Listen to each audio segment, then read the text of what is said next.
thought I cleared out all the people from my socials who didn't align with me, but boy, the reactions to the halftime show are showing me that I missed some. As a 60-year-old white woman, I am not the demographic for the Super Bowl halftime show, and yet I enjoyed the hell out of it. I thought it was great. It was a vibe. I loved seeing Lady Gaga, and I just thought the whole thing was really, really cool. And I know there's a ton of symbolism that I missed that I will be going and reading about so I can add it to my understanding of the show. Meanwhile, I got people over there on the book face complaining about it because it wasn't even in English. Speak American. American is not a language, friends. Well, I'm watching a great show over on YouTube that's patriotic and for real Americans. I just have no patience for it anymore. So yeah, great halftime show. Pat's lost. Oh well. And also, I won $400 on a square.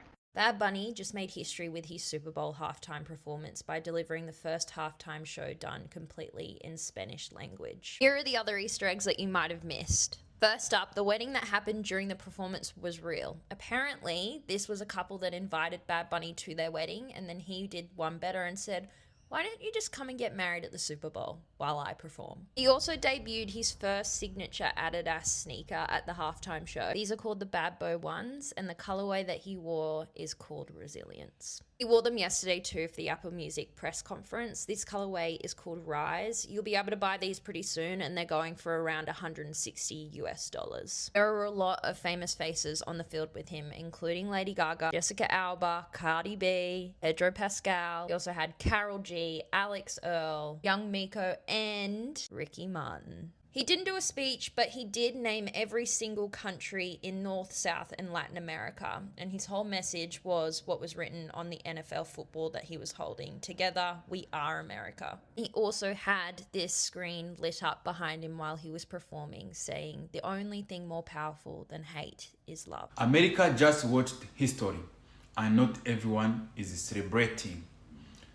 The Super Bowl halftime show 2026 broke records, dominated social media, and shocked millions, but it also triggered serious anger across conservative America. While fans are calling it iconic, MAGA supporters are furious, saying the show crossed a line. Tonight on Liquor's Take, we are breaking down what really happened, why this halftime show is dividing the United States, and what this reaction tells us about America today. Okay, so Bad Bunny's performance is a perfect mirror for every culture war happening in the US right now. Let me tell you why. Every year people watch the same performance, but they don't see the same things. Some will say Bad Bunny represents global creativity, queerness, borderless music, and a younger generation that isn't afraid of fluidity or bilingual expression. Others will say he represents moral decline, an attack on tradition, or a threat to whatever version of America they grew up imagining. And that is my point. People are not reacting to the performance itself. They're reacting to the story they've been taught about who counts, who belongs, and who gets to take up that much space on the biggest stage in America. So when a Puerto Rican artist sings in Spanish at the center of a national ritual, it touches something deep. And for some people, that's pride and recognition, but for other people, that's fear and confusion. That's because culture is shifting, and shift always exposes old anxieties. So this performance was a battleground. This country is trying to figure out what it's becoming. Identity is changing. Power is changing. Representation is continuing to stretch past those old boundaries. So if tonight felt electric or uncomfortable or inspiring or chaotic, that reaction says something about the moment we're all living in. Now, I know this is entertainment, but I also know it's a snapshot of a country negotiating who we are. So let me ask you this.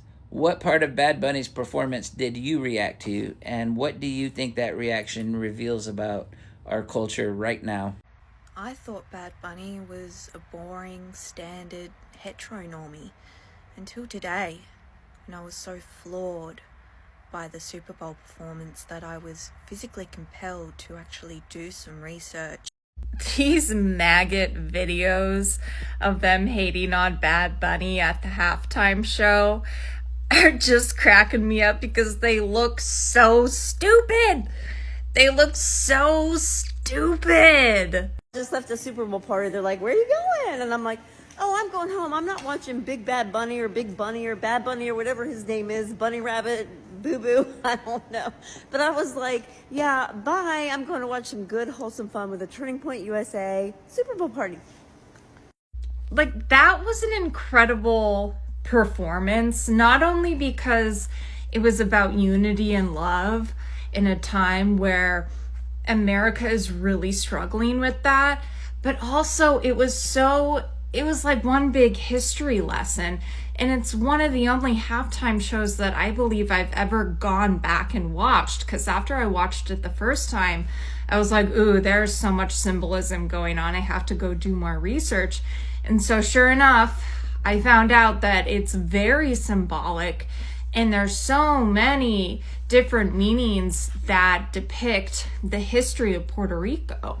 So I actually learned way more from that halftime show than I did watching pretty much any other halftime show.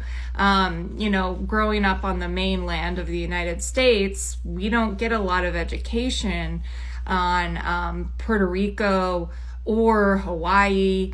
And for one, Puerto Rico is a part of the United States, and it's important to understand that history and to recognize that. And so all these people saying he's not even an American, he is an American. He is. That's just the way it is. Get over it. Get over it, people. They just look so dumb, and they look like babies. They're so dumb. Let's be clear. This wasn't just about halftime show. It's become culture battleground. Millions turned in and celebrated Bad Bunny's historic performance. Call it representation, progress, and a moment for Latino culture on the biggest stage in America. But at the same time, conservative voice flooded social media with anger, calling the show anti-America politics and attack on traditional values. This reaction shows a deeper reality in the US. Entertainment is no longer just entertainment. Everything is politics, and America is more divided than ever you think. The halftime show didn't create the divide. It exposed what really happened in the US right now. I still have another videos. Let's watch them. I'll come back with the comments. Let me explain to you liberals why MAGA is so upset about Bad Bunny and this Spanish-speaking Super Bowl halftime show. And the number one reason is not just racism, like everybody says. The real reason, and people never hear this, is that Puerto Rico and the Spanish language and Hispanic music and culture, they all make MAGA feel really insecure. And the reason for that insecurity is that it makes them feel stupid. Now, I can say this with confidence because I used to feel this way. I used to be like these people. I grew up conservative as a Republican. And I remember being, frankly, afraid. I wouldn't have said that in the time, but that's what it was. When people spoke Spanish around me and I didn't understand it, I started to think that they were talking about me, that they were doing something that, was nefarious. Now, is that rooted in racism? Yes, but it's rooted more than anything in ignorance and narcissism, where you think that everything is about you and has to be about you. MAGA, more than being a racist movement, which it is one that is anti-intellectual, that gives a permission structure to shun intellectual curiosity. It's a movement that says you already know everything you need to know and you are right. Facts be damned. What MAGA fears more than anything else is humiliation, is feeling less than. That's why they try to project their superiority onto everyone else. It's the key characteristic of their lives. And nothing makes MAGA more insecure than when they say, if Bad Bunny wants to speak Spanish, he should go back where he came from, back to his country. And then someone informs them, Puerto Rico is part of the United States.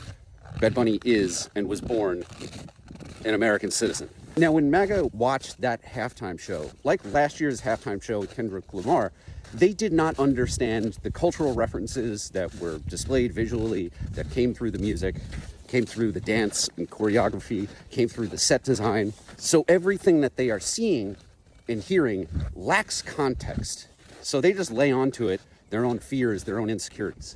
Now, because MAGA is an anti-intellectual movement, they don't have the second nature of going, oh, I don't understand this, maybe I should read about it. They just retreat into their corner and brand it as like evil. And look, when I watched that show last night, I didn't understand everything. I don't speak Spanish. I've tried to learn and I've failed. I took college level courses, fully immersive classes, tried Duolingo. Learning a second language is not in the cards for me, but I can still read. And thankfully, when I went to university, because I just could not learn a second language, I was allowed to instead study Latin American culture. And it is rich and worth reading about. And even though I probably took enough courses that I technically could have gotten a minor in Latin American history or culture or something like that, I still didn't understand most of what I saw in real time as I was watching Bad Bunny perform. But I have found it profoundly interesting to, after the fact, look it all up. I did not know when I saw the performance that the light blue field on the Puerto Rican flag was an anti-colonial symbol.